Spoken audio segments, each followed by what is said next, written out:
A blue-white-red control mirror? No way. Oh, wow. Blue-white-red control mirror, too. Okay. I have not. So I played a bunch of control mirrors, and I love control mirrors. I don't really know what happens when both players have counterfluxes. It's weird, right? Like, you're playing counterflux to get an edge in the mirror and just, like, counter their elixir or whatever you think that their minimalist win conditions are. So I've been okay with mine being on the blue-white and they're on the counterflux side. It means, like, I can't fight a counter war over my own elixir, right? Because they just win. Yeah. But I can fight one over theirs, and Sure. I can win that one if I play it correctly. It's like, I'm still okay. But I don't know what happens when both players get counterflux. It's like, now we just can't fight over anything. If I save my counterflux for your elixir and you save your counterflux for my elixir, like, what are we doing? I'm not sure what happens. I mean, it looks like Alan went to the Brimmasses in his sideboard as an option. Well, those could work, but even so, like, typically that's not, I don't know. We'll see what happens here. So, these players are 6-2 and 1 by this. This is not a match for top 8 at the moment. Right. Alan Pennington on the play starts out with a pair of temples, does not have his blue mana source yet, but now he does. In Shivan Reef, he starts with an aggressive plan. It's going to be Brimaz, the king of Oreskos. The Cat King is here. This guy hasn't seen as much play as I think I first expected. Yeah. You know, like there's like these green-white aggro decks, right? And they get second at the Pro Tour, and they don't always even play, like, did he even play Brimaz? No. Okay. He had Boon Satyr and Smiter. Right. I mean, you'd think that, like, a 2-color aggro deck with white in it would want Brimaz, but... All right, well, anyway, we go to the next turn. Alan attacks with it. It makes a token, but then the Brimaz gets Azorius Charmed. Token still swings in for 1. Matthew goes down to 19. And I think if you're Alan, you're kind of okay with that. Like, you get Matthew to tap out, you get to play a Jace, you take some damage, but it's not that big of a deal, right? And then you still have this Brimaz coming next turn. What the Brimaz did is not, and this is why I like Brimaz, it didn't actually, like, kill Matthew. That's never going to happen. But what it does do is make Matthew tap mana on your turn so you can play another card that matters. And this is like a tree, right? Because Jace doesn't matter either. Jace sets up the real cards mattering even later on. Right. It's like, okay, Brimaz lets you get Jace, which then lets you get more counter spells, which then lets you win the counter war when we have to fight a counter war over some card down the future. Yep. And looked like Alan took a Banishing Light and a Detention Sphere over the Brimaz. Yeah, I think Brimaz has done his work here. Yep. Remember, post-board, both players actually tend to have more threats in this matchup, so you actually need cards like Detention Sphere, whereas game 1, they're pretty bad. We see a 4th land for Matthew. It's a temple. He's going to play it, score out of the bottom, pass back. Elspeth to draw for Alan. And he'll play a temple of his own. He's going to get to make some get in with the cat for a while, get some Jace advantage. By and large, I think where Alan's advantage is that he will most likely hit more land drops than Matthew. Yeah, I mean, being able to use Jace basically whenever you want to go digging for lands or threats or whatever is pretty powerful. Yeah, Matthew plays land 5. Had the option to Jace that turn, but you see, deciding instead to sit back on cards like a Counterflux and a Negate that are in his hand. Yeah, it's kind of tough to tap out there, right? And risk your opponent just dropping an Elspeth or something. Yeah, I mean, if you have the answer to Elspeth, maybe it's fine. But, like, if you want to tap out for Jace, this is the last turn that you can do it, because otherwise you risk your opponent tapping out for Aetherling. And that, you just can't let that one happen. Sure. Yeah, so I think waiting a turn until you have Negate open is perfectly reasonable. Yep. Jace minuses. We see Temple, Rev. How daring would it be to put both Revs in one pile? It's Why very not? daring. I mean, maybe he's stuck on lands. He's probably not. If my opponent wasn't searching out lands, if he didn't have a Jace, like, if I wasn't confident he had lands, I would definitely make that split. Yeah. You know. But he's going to go ahead and play land 6 untapped, and Alan's going to have to discard here. Too much of a good thing. Discards a Temple. And now the jig is kind of up, right? Where if he's discarding an extra land, right, then it's probably not a big deal. Of note, Matthew Norton is playing Elixir of Immortality, whereas Alan Pennington is not. He actually has to win the game. He has an Aetherling, and he's going to have to, like, the spell that we're fighting over here is Matthew's Elixir and Alan's Aetherling. Yeah. And, I mean, it worked out for Alan in game 1. The game went on for a long time, right? But eventually he won. Right. So, I mean, yeah, you can still win that. I mean, you can get, like, the way I like to think about the mirror is what you're trying to do is you're trying to establish counter spell advantage. So to get that, you have to have 1, the counter spells in your deck in your hand, and 2, you have to have enough mana to cast the counter spells once the counter war starts. So like drawing extra cards is good because it helps you achieve both of those things, but it's not necessary if, say, the other player just, say, draws his dissolves. Right. You know, he can still get you that way.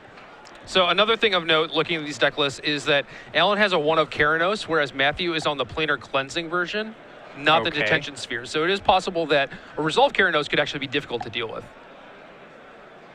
Definitely could be difficult to deal with. There is 1 deicide in Norton's sideboard, and my guess is if we had a 35-minute game that Norton got to see that Keranos game 1. Yeah, I would expect as much. Yeah. Matthew played his own Jace. Alan went for an end-step Rev, but it hit a Is It Charm from Matthew Norton. I was in response to the Jace. In response to the Jace. Okay, in response to the Jace, he revved. But the question is, what spell does Alan get? And you know, the danger here is that it's going to be 7th land Aetherling. Yeah. That would be the real winner is if Alan can stick that. And actually, because I almost don't even want to play Is It Charm because of that. Yeah, it's tough, but it's like you only have 2 mana open. What can you really threaten against untapped land Aetherling? Gainsay? If you play it? Yeah, I mean, that's... Which he doesn't, but your opponent doesn't have to know that. Right, exactly.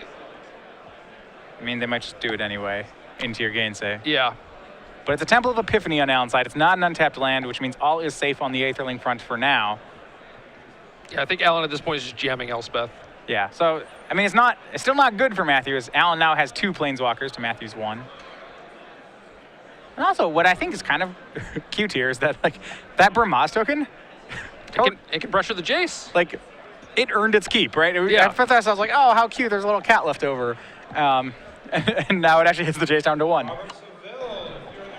And that's like a pretty relevant 1 point of damage, so. Yeah, I mean, it stops your opponent from activating Jace, which is great. But yeah, he's going to have to plus it to keep all the tokens at bay, which maybe Matthew would have done anyway, right? Because Elspeth made 3 tokens. Maybe. But he doesn't have the option. Yeah, I mean, it's entirely possible that he might just want to go digging for a planar cleansing or something this turn anyway. Yeah, so he scries to the bottom there. But his hand is Revelation, Revelation, Negate, Land. I don't know if he has a way to remove Elspeth as of yet. And a difficulty for the planar cleansing version is that you actually have to resolve a planar cleansing. Like, getting Elspeth off the board is a lot tougher for them. Yeah, it is very difficult. I mean, your window was right there, right? Where it was pretty easy to actually kill the Elspeth if you had a planar cleansing. But now it's kind of tough. Yeah, he only has 1 Quicken in his deck, too. If you go back to the cleansings versions that were popular, like Yvonne Flock's Pro Tour deck, first of all, they had more than 2 cleansings, and they certainly had more than 1 Quicken. And I think, like, these are important because you kind of need that Quicken cleansing combo to get off this kind of board. Yeah. It's tough when you're playing 3 colors, though. Yeah, there are extra things he's getting from playing red. Does have access to cards like Turn Burn in his deck, which can be... means it pretty much is a generic answer all. Well, when you're the planar cleansing version, it's really tough to beat a Desecration Demon, so you need to play a few things like Turn Burn.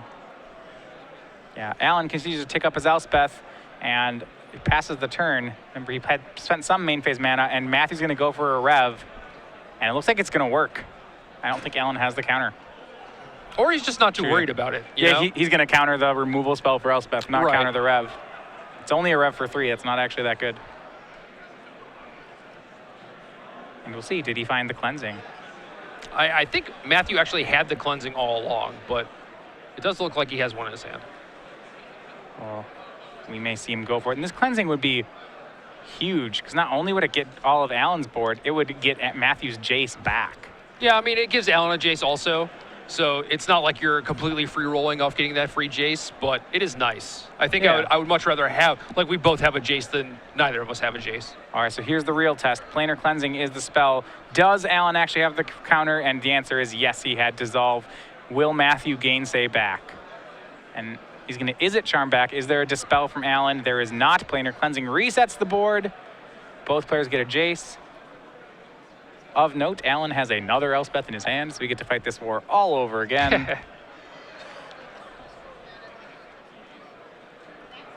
And Matthew's going to plus his Jace. Yeah, it might be time for Jace to just be a threat. Yeah. Force your opponent. Like, Matthew's hand is already pretty stacked. He has a lot of stuff going on. So maybe he just doesn't need the actual cards. He actually just needs a win condition, and Jace is a pretty reasonable one. I mean, the matchup is slow enough that anything is a win condition, really, right? So, like, the fact that Jace, like, is it reasonable as a win condition? No, we have to play a 4-mana Planeswalker, and then, 5 turns later, we get to do something relevant, and there's a million ways to disrupt it. But the fact that it is a win con is just enough. Yeah, I mean, it's kind of like the Brimaz, right? I mean, it's not as early as turn 3, but, like, the clock is ticking, and eventually you have to do something about that. Yeah. You see the replacement Elspeth from Alan. That is the second Elspeth. He only plays 2 in his list. He does not play Elixir. If Matthew removes this one, then we'll be down to just Keranos and Aetherling and Brimaz as the remaining win cons for Alan. So you kind of have to get a checklist in your head, how many things. All right, one Brimaz down, 1 Elspeth down. Got to get the rest of them. So that's an interesting thing. Alan just used the -2 on Jace, and the split was Izzet Charm versus Jace and a Temple, and he didn't take the Izzet Charm, but he has an Izzet Charm in his hand. So now Matthew might just be like, oh, he doesn't have that thing. Maybe I'll just fire off like this big revelation. Yeah, because that definitely could happen. I like the split from Matthew. There's a certain point in this matchup where Jace stops mattering. Right. I mean, Matthew's Jace matters because it got to plus first. But like Alan's Jace that had to act second doesn't matter. Yeah. Because when they have the race to who can -8 first, Matthew wins. I mean, Alan still has that Banishing Light that Matthew knew about from forever ago. Okay, so he's not actually, not as comfortable plussing. We see a -2 from Jace. We see Planar Cleansing, a land, and an Elspeth. 2 white cards will surely be split here. So Planar Cleansing is almost certainly the card you're scared of if you're in Alan's seat, right? So yes. Do you split it Planar Cleansing versus, or do you just try and pretend like that's not an issue and just like give him the land instead? The land just doesn't matter. Right. Yeah, you give him. I'd probably still split this. I don't want to give him a free land just yet. There's actually an argument to giving him the land. If you're playing like an Elixir Mirror, you'd want to give him the land. It's less cards in your deck. Yes, exactly. Cards that don't, like oftentimes you get to the point in the game where so few cards matter. Say you flip 3 and you flip like land, dissolve. Yeah, off your Jace. give them all. I split 3 zeros. Like if you want that dissolve, you better mill yourself for 2. I've heard of games ending that way, and that actually happened in the earlier turns where Alan did the like Rev land, and he picked up Rev and land, and then in his end step he discarded the land that he got off the Jace, which might have mattered. Like maybe you just want that in your deck. So you just take Rev and you ship Rev land. This is why I love these control mirrors. Like that's just weird. Like no, weird. I don't want this card. It has to go back in. You have to pay attention to things that normally you wouldn't have to. Matthew, the Planar Cleansing does resolve, so both Elspeths are down. Alan's going to try for another Jace, and they're actually going to fight a counter war over this one. It almost got negated, but Izzet Charm took care of the negate. Be curious to see if this Jace actually ticks up. I would think so. So here's what I'm thinking if I'm on Alan's side, right? There's only like maybe 1 Planar Cleansing left. If I counter that and I counterflux the Elixir, I'm gold. Right, or I mean, maybe you don't even need to do that. Maybe you just Jace into Keranos and something else like an Elspeth, and then you just try and ride those. Right. I mean, fighting the counter war over this Jace is scary because now, like, Matthew might win, might get to resolve a big revelation, which would probably just put Alan permanently on the, like, not controlling side of the control. Yeah, I mean, that's certainly true, but he still has that counterflex if he really wants to pull the trigger on stopping a big rev. Is he willing to counterflux something that isn't Elixir? Yeah, I think so. I mean, maybe at this point you are just trying to fight the battle that's in play. You're trying to use this Jace to win, and this rev for 4 makes it pretty tough. If I had my opponent's deck list and I knew that my opponent, well, he got rid of his Elspeth, right? Or we don't know about his Elspeth, but if I knew my opponent didn't have any more Planar Cleansings. The Elspeth is on the bottom of Ish. I think there was a land that went with it, so it could be either on the very bottom or one from the bottom, but that's not enough to kill your opponent. If I knew that my opponent had no more Planar Cleansings left in his deck, I would just let this rev resolve. I'd be like, I'm counting your Elixir. What are you going to do about it? Okay, and that's fair. But these players presumably don't know each other's deck lists. Right. Although I guess Matthew has the Mutavault, which is not something that we really talked about. Yeah, so you can keep the Jace at 4 for a bit. Sure. I mean, if I'm Alan, you probably can find a way to deal with Mutavault. It's probably not going to... I said probably. Like, they could become relevant. Yeah, I mean, a lot of the Izzet Charms are gone. A lot of the Elspeths are gone. Yeah. And so he did have to counterflux the Revelation, and here's why, like, a lot of people say, oh, hey, counterflux is a trump in the mirror match, where my answer to that is like, well, kind of. I mean, a lot of times you have to, in theory, you say, I'll just counterflux your Elixir, but a lot of times you have to do something else with it. Yeah, you still have to go toe-to-toe with them. Right. If I win the Revelation War, it doesn't matter that I'm playing Dissolves and you're playing counterfluxes. Like, I'm still going to get you. And you see here, Divination resolving. And this is where you get to a fun part in the game. Alan has the Jace, that's true. But you see Matthew has counterflux as well. So now it's very few cards matter anymore. Jace isn't going to go ultimate because of this Mutavault. So Jace doesn't really matter until Alan has a kill spell. Like, I don't know if Rev matters much.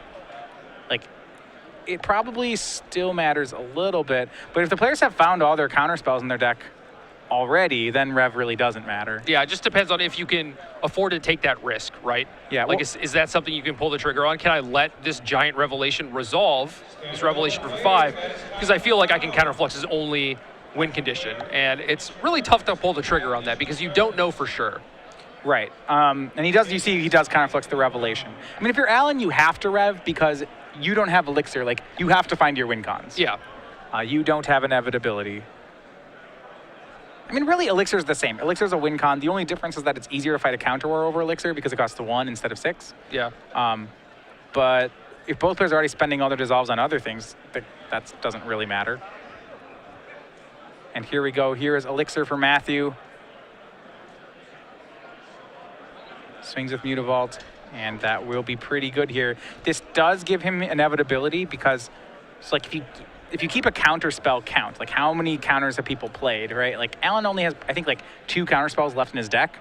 And just by Matthew cracking the Elixir, he will then have more counter spells in his deck, which means if he eventually draws 3 counter spells post Elixir, Alan can no longer win counter wars. Right. But we do see a counterflux taken off that Jace minus, and it's got to be, I would say, among the best, if not the best card for Alan to have. Yeah, I mean, it puts a Deicide on the bottom, which is cute because I don't think there's a single target in Matthew's deck, but that's not something that Alan knows. Yeah, and with Elixir in play, Alan has put his foot on the gas here. You see, he minuses a Jace and doesn't even let it die, just plays another Jace. And now Elixir is cracked on Matthew's side. He's going to vastly improve his draws here, or at least that is the plan. That is the plan. There's certainly still a lot of lands left in the deck. But yeah, I mean, the issue with so Elixir, like, at the end of the day, is not a very good Magic card, right? It gains 5. You drew a card, they gain 5. That's not a good draw. And he doesn't have, like, the next Rev in his hand yet. But what it did do is it really improved the composition of Matthew's deck. You see, he draws Revelation with his first draw. Yep. That's obviously a little bit above, performing a little above expectation there. But if he fires off this Rev and it doesn't get counterfluxed, Matthew will probably just draw enough gas to get himself through the game. So at this point, knowing your opponent has counterflux, how big is this Rev? Big. Make him counterflux it. He's going to counterflux it anyway. Okay. Just make sure he does, right? He's going to dissolve it. And if you're Matthew, that's unfortunate. Yeah, it's unfortunate, but it's got another there are plenty more Revs where that came from. You just need to find one. And this game is not really going anywhere in the meantime. If you see dissolve, and that's the real downside, right? Yeah. Because he drew dissolve that turn. It's like, well, if he'd waited a turn, then he could have dissolved back on the dissolve, and then he would have gotten both counter spells. Yeah. And I think if you're in Matthew's spot, I mean, you still make your play. Yeah, you're down a game. There's not a lot of time left. You got to put something together, right? Yeah. He drew Planar Cleansing for the turn. No real need for that card yet, I wouldn't think. Not unless you want to cleansing away this Jace and start actually getting aggressive with Mutavault. Oh, man. And that's what he's going to do. He's going to do that play, sure. Will it draw the negate? Is Alan actually worried about the 8-turn clock that Jace presents? Possibly. Maybe. I mean, it takes the clock off the Mutavault. Yeah, he's going to do it. All right. I mean, that's a big win for Matthew. So Alan was on a double counterspell hand. Like, remember, the counterspells are the most important cards in this matchup. Yep. And the fact that you got to get rid of a negate with a card like Planar Cleansing, it's like 2 thumbs up. What is it? My kind of joke about the matchup is the most important card is Dissolve, You said, like, how is that possible? Like, what is it that you want to counter so bad? And my answer is, well, my opponent's dissolves. Yeah. Every time I get them to dissolve something that's not one of my dissolves, I feel good about it. You are right. These matchups are weird. Matthew just got to double up on his Mutavaults, so given enough time, that Jace is going down. Yeah, his hand is it Charm plus Dissolve. We actually will probably see Matthew save that Is It Charm and use the -2 mode on it as soon as he draws 2 losers. Yeah. Yeah, the counterspell is probably not going to happen at this stage in the game, right? So yeah, you just try and cash this in for whatever. And this is why the Cracked Elixir is going to slowly pull Matthew ahead. You see his draw for this turn was Syncopate. It's just like he simply will win these counter wars eventually by virtue of having more counterspells in his hand than Alan has in his deck. And once Matthew reaches that critical spot, then Matthew has control over the game. See Alan, he minuses the Jace. It is negate Jace's Ingenuity and land. I think you do negate by itself. He's going to put negate with the land. And actually, Alan takes the Jace's Ingenuity. Yeah, I don't know. It's tough because, like, at this point, I think you should feel like you're kind of far behind if you're Alan. So maybe, depending on your deck composition, you need this Ingenuity to actually serve up a bunch of business. Like, one negate is probably not going to get it done. It's like you need your Keranos and your Aetherling, and you need to draw them as soon as possible, and then, like, jam both of them and hope one sticks. Right. I could definitely see that. He's going to go ahead and cast main phase the Ingenuity. Yeah, he's digging. He's trying to find it. And if you're Matthew, you can't fight over this, I don't think. No, just save your counterspell for the thing that matters. Or alternatively, like, Syncopate is a card that might not be live the entire game. Yeah. Whereas something like Dissolve, which he does use, I feel like unless he is just trying to bait out a counterspell here, yeah, you might be better off just saving that for the actual thing that matters. I don't like the Dissolve on the Ingenuity, but now I like the Dissolve because you got your opponent's Dissolve with it. So I'm like, hey, great. I actually countered his Dissolve. That's the card I always want to counter is their Dissolves. Sure. I want my Dissolves to hit their counterspells, and I want their Dissolves to hit something else. So now Alan gets to scry first before his Ingenuity. He gets to look at potentially 4 cards this turn. First one's on top, so this is probably a good one. We'll see what it was. It was a Burmaz. So Burmaz, land. But that second land looks like a Mutavault. It is, indeed. 5 minutes remaining in the round. Can Matthew close it out? Remember, he does play 1 Aetherling of his own. You might get the 1-0 win from Alan. I'm not sure. We'll see. He's going to go ahead and cast that Burmaz. Not hugely. I want to say I'm not hugely worried about that if I'm Matthew. Maybe I am.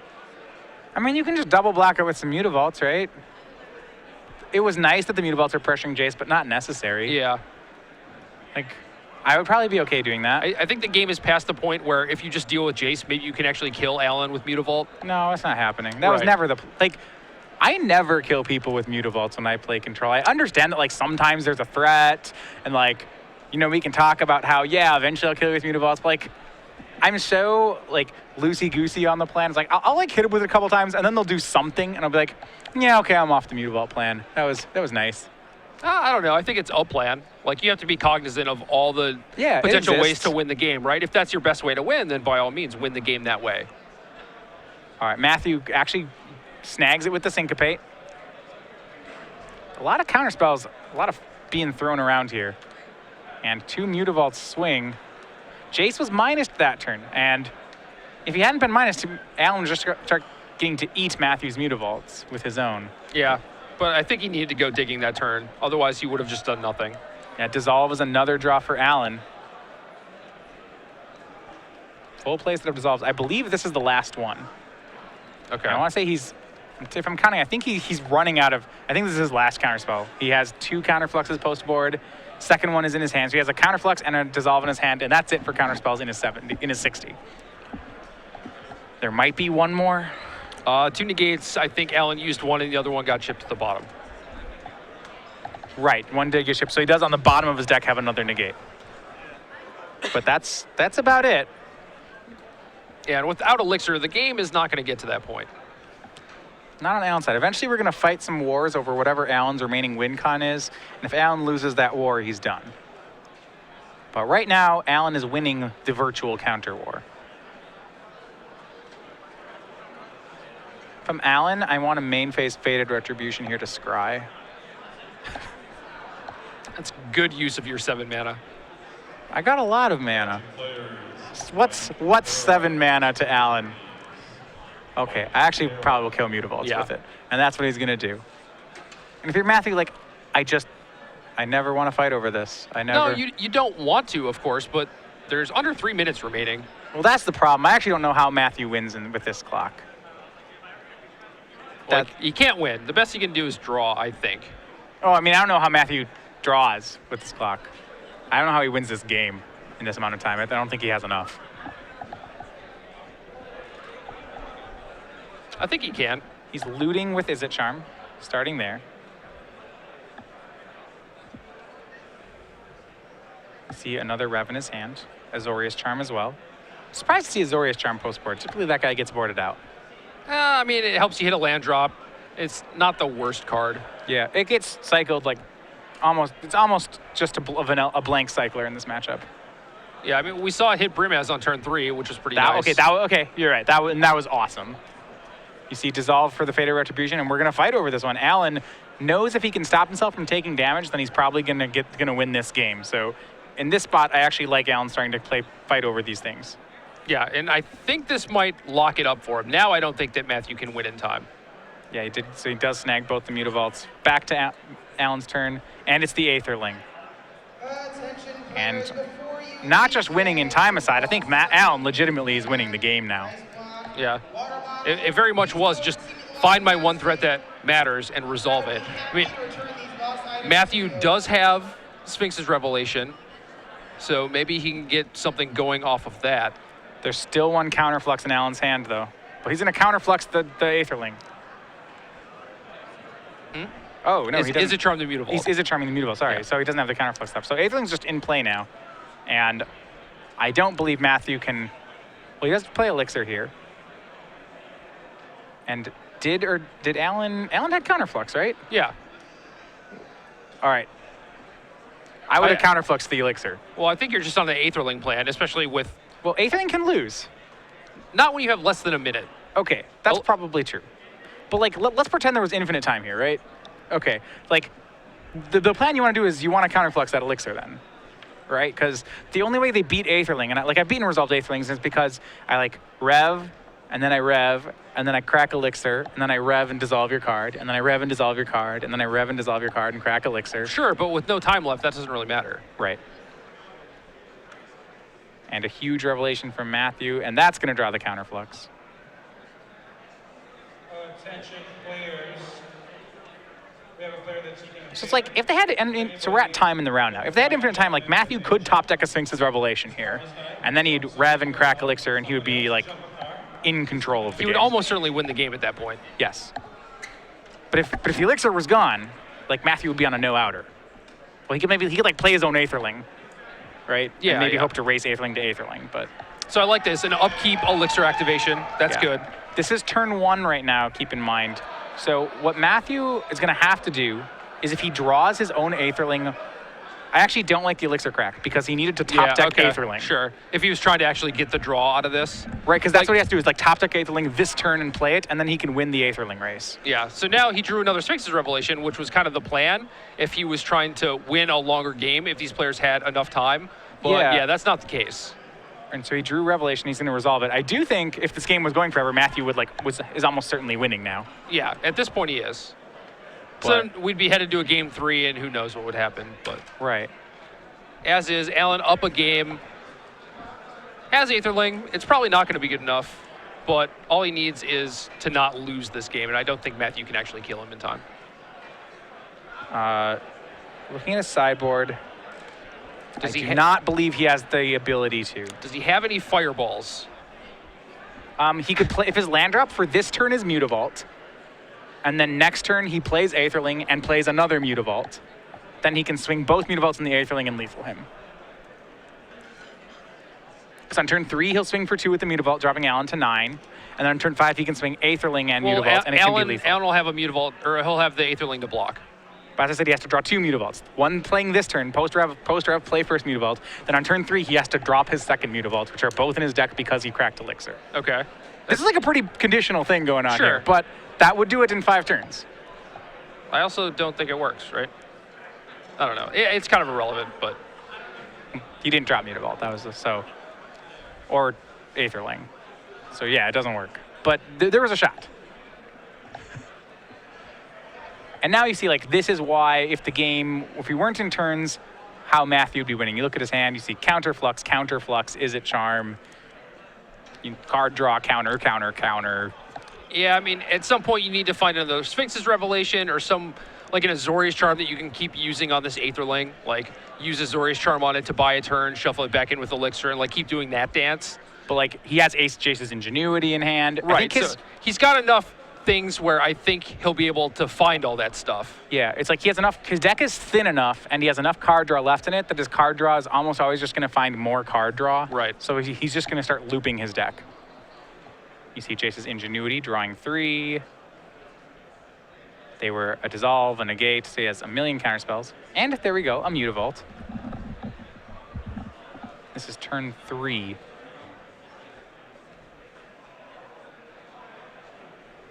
Yeah, you're right. He would have to find a Rev, otherwise this Aetherling could just get him. I mean, he's done basically what you wanted to do, right? Where he sculpted this endgame where his hand is something like 6 counterspells. Yes. Once he has more counterspells in hand than Alan has in Alan's deck, then he's reached the end game. Right. And you see here he plays Elspeth and pluses it. But not much she can do here as we go to turn 4. Alan drew his Keranos. So that was that other win con we were talking about.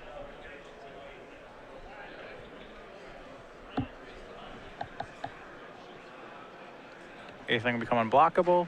Remember, this is Alan's last turn, so he really just needs to make sure he doesn't lose. Anything's going to swing in at Elspeth. It'll get pumped to 5. That takes down Elspeth. And with 3 1/1s and a Mutavault, there's no way Matthew's going to deal 11 here. Detention Sphere gets counterfluxed. Sure. And Aethling will probably get blinked out to become a blocker. We'll see. First, it looks like he's going to make a Keranos first. Because why not? Sure. There's still a Deicide in Matthew's hand. It's been there the entire time. Yeah. So just we'll finally waiting. get that one. Waiting for the one of Keranos. I would do it. Before I scooped, I would Deicide the Keranos. Show him that I got it covered. Yeah. But there you have it. 1-0. Alan Pennington finishes the tournament 7-2-1. Certainly, probably